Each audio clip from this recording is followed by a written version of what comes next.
नमस्कार, प्रणाम, हर हर महादेव। मैं आपका भाई सिंगर सुरेश भारती यादव और आप लोग के बीच एक छोटा सा प्रयास के साथ लेकर आया हूँ एक प्यारा सा गीत अपने अंदाज में। तो प्लीज इस गीत को आप लोग जरूर सुनिए। अच्छा लगे तो लाइक कीजिए, कमेंट कीजिए और ज्यादा से ज्यादा लोगों को शेयर कीजिए और अपने भाई को अपना प्यार दुलार आशीर्वाद दीजिए। तो आइए गीत को सुनते हैं, फिर आगे बात करते हैं।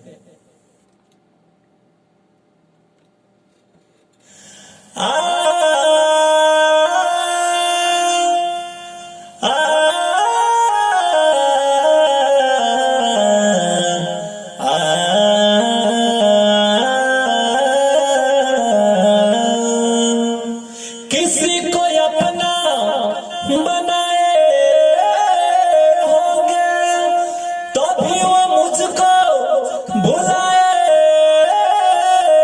होंगे।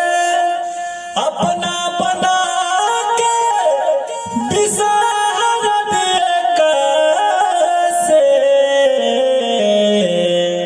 जाते वक्त तो हम एक बार याद आए होंगे।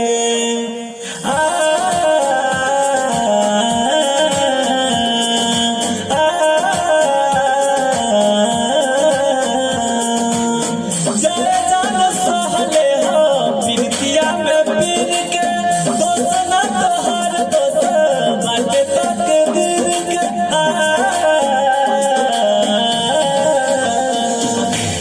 जय जान सहले हो प्रीतिया में पीर के, दोस्त ना तोहर दोस्त बाटे तक गिर के।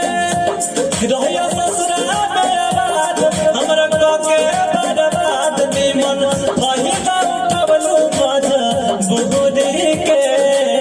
तोड़े में दिन लाग गइल कतना, ले लो पगार मजदूरी के, ले लो पगार मजदूरी के।